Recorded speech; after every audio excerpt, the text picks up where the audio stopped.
गर्छु।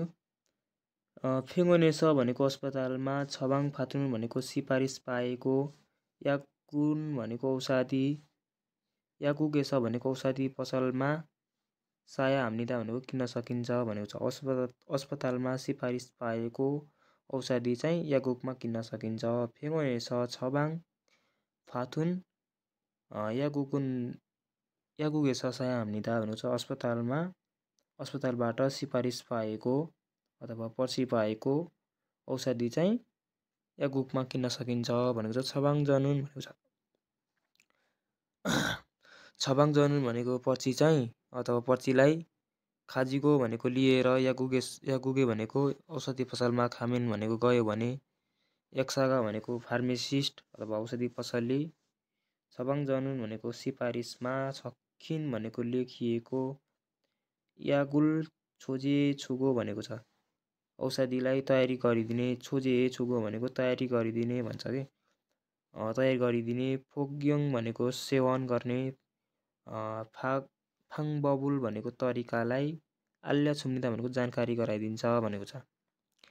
छबाङ जनुल खाजिगो यागुगे खामेन यक्सागा छबाङ जनुल छक्खिन यागुल छोजे छुगो फोग्योङ फाङबबुल आल्या छुम्निदा। सिफारिसलाई लिएर औषधि पसलमा गयो भने फार्मेसिस्टले अथवा डाक्टरले अथवा औषधि पसलले पर्चीमा लेखिएको औषधिलाई तयार गरिदिने, सेवन गर्ने तरिकालाई जानकारी गराइदिन्छ भनेको छ। एक्साए भनेको छ एक्साए भनेको औषधि पसलले चाहिँ अथवा औषधि पसलले छुगो सुनुन भनेको दिने, याक फुङथु ए नुन भनेको छ याक फुङथु भनेको औषधि प्लास्टिक अथवा औषधि ब्यागमा चाहिँ, होन्जावे भनेको बिरामीको, इरुम्गा नाई भनेको छ नाम र उमेर, औषधिको, यागुई भनेको औषधिको, मेङछिङ भनेको छ मेङछिङगा भनेको चाहिँ यो नाम है औषधिको नाम, र फोगिङ बब भनेको सेवन गर्ने तरिका भन्छ कि फोगिङ सेवन, बब भनेको तरिका, छुई साङ भनेको छ सावधानी अवस्था भन्छ कि छुई भनेको सावधानी अवस्था साथै खुरीको साथै, यक्साओवा भनेको छ यक्सा भनेको फार्मेसिस्ट र अथवा फार्मेसिस्ट औषधि पसलले, र यागुगे भनेको औषधि यागुगमा भनेको यो औषधि पसलले, थ्यान भनेको बारे, छङ्बो भनेको जानकारी आदि, थोङ्गी भनेको आदि, छक्ष्य सुनिदा भनेको लेखिएको छ भनेको छ। यक्सा छुनुन भनेको चाहिँ यो औषधि पसलले दिने औषधि प्लास्टिकमा चाहिँ बिरामीको नाम र उमेर, औषधिको नाम र सेवन गर्ने सावधानी अवस्था साथै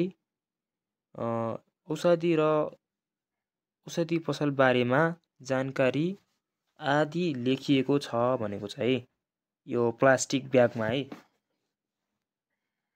यो फुङतुए भनेको नि प्लास्टिक ब्यागमा चाहिँ बिरामीको नाम, उमेर अनि औषधिको नाम अथवा विवरण, फोगिङ बब भनेको सेवन गर्ने तरिका, अनि त्यसै गरी सुइचाङ भनेको सावधानी अवस्था खुरीको साथै, अनि र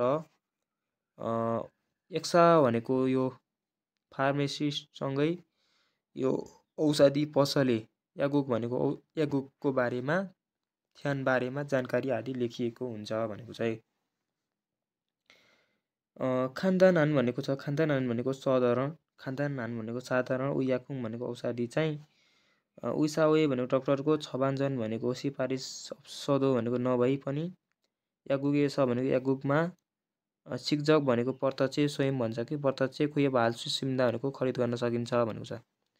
यो डाक्टरको चाहिँ साधारण औषधि चाहिँ डाक्टरको पर्ची पनि नभए पनि यो यागुगमा सिक्जक प्रत्यक्ष खरिद गर्न सकिन्छ। खानदानान उयाकुम उइसावा छमाङजनी अप्सदो यागुगे छ सिक्जक खुइ हावाल सुसिम्दा। साधारण औषधि चाहिँ डाक्टरको पर्ची नभए पनि औषधि पसलमा प्रत्यक्ष खरिद गर्न सकिन्छ भनेर बुझ्न सकिन्छ है। त्यसै गरी यागुल सागो भनेको छ। यागुल सागो भनेको औषधि किन्ने, सिफुन्दे भनेको मन भएको बेला अथवा इच्छा भएको बेला अथवा इच्छा भएको। यागुगी मुनुल भनेको औषधि पसलको ढोका चाहिँ थादासुमेन भनेको छ बन्द भयो भने। अथके भनेको कसरी के या हल्का भनेको गर्नुपर्छ अथवा के गर्नु पर्ला भन्छ के। यागुल सागो सिफुन्दे यागुगी मुनुल थादासुमेन अथके या हल्कायो। औषधि किन्ने इच्छा भएकोले अथवा औषधि किन्ने इच्छा छ।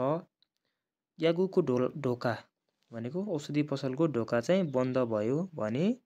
अथके भनेको कसरी या हल्कायो भनेको गर्ने के भन्छ कसरी गर्नुपर्छ भनेको छ है। इत्ते भनेको छ।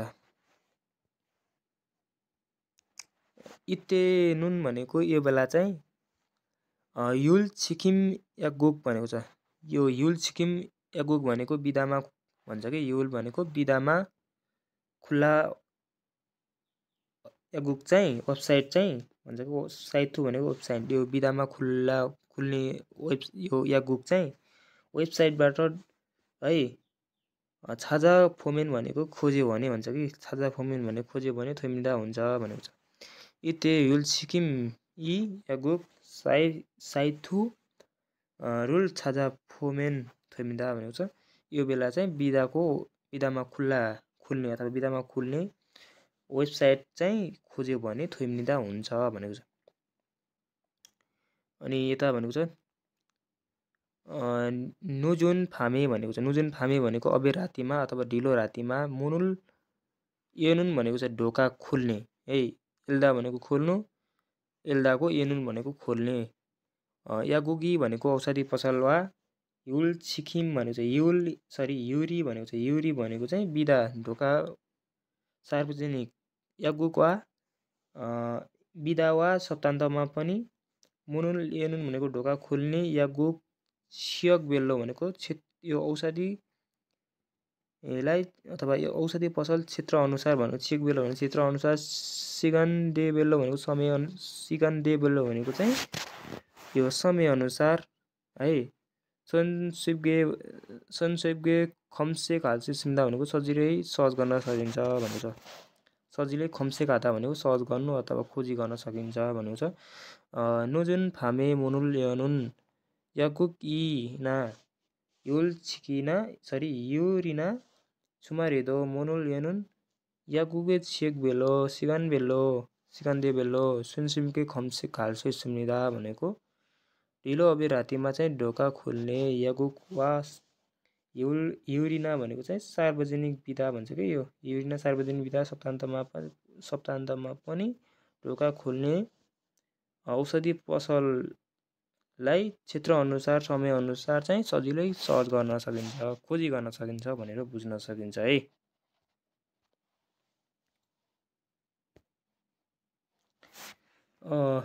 आन्जन साङ्बी उयाखुङ भनेको छ। यो आन्जन साङ्बी उयाखुमुन भनेको चाहिँ यो सुरक्षा आकस्मिक औषधि भन्छ कि। यो सुरक्षा तयारी गरिएको औषधि चाहिँ फेनि जमेसदो भनेको छ। सजिलो पसलमा पनि अथवा सहजता पसलमा पनि फान्ने हामीदा भनेको बिक्री गरिन्छ भनेको छ अथवा बिक्री हुन्छ भनेको छ है।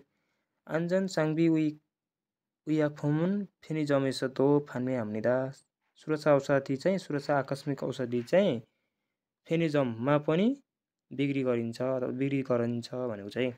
फेनिजम भनेको सुलभ पसलमा पनि बिक्री गरिन्छ। फेनिजमेस भनेको सुलभ पसलमा। फान्मे हानुन भनेको बिक्री गर्ने। यागुन भनेको औषधि। खाबेउन भनेको हल्का भन्छ कि। खाबेउन भनेको हल्का।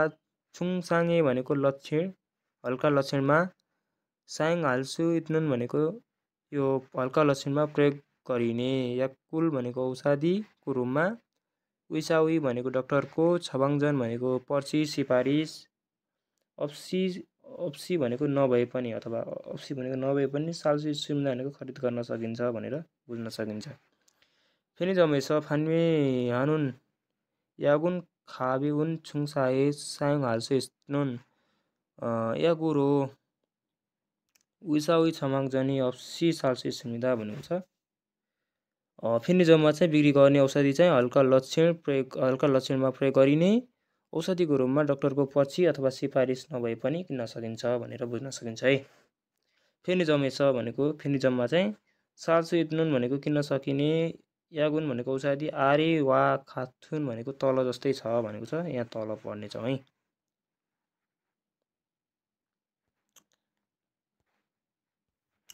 यता रहेको छ आन्जन साङ्बी उइयाकुङ भनेको छ।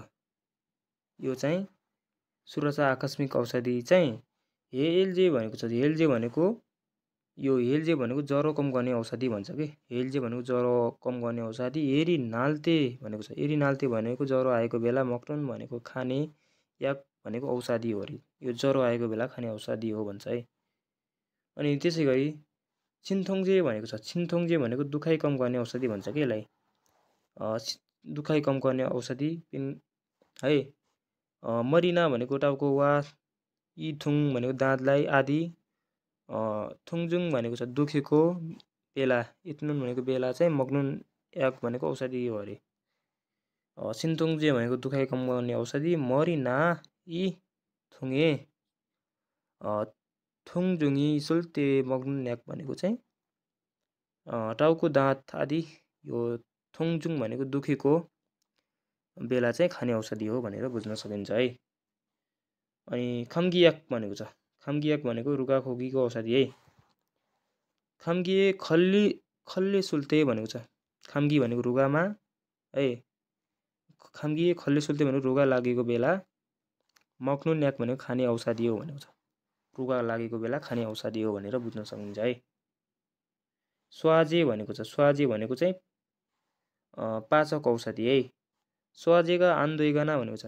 पाचक नहुने वा ख्वासिक भनेको धेरै खाना आदिद्वारा, फेगा आफुल्ते भनेको पेट दुख्ने बेला, मक्नुन याक भनेको खाने औषधि भनेको छ। पाचक नहुने वा औषधि आदि है। फेगा आफुल्ते मग्नुन याक भनेको पेट दुखेको बेला खाने औषधि हो भनेर बुझ्न सकिन्छ है। सिसाजे भनेको छ। सिसाजे भनेको चाहिँ यो झाडा पखाला रोक्ने औषधि भन्छ है यसलाई। डाइरियल भन्छ।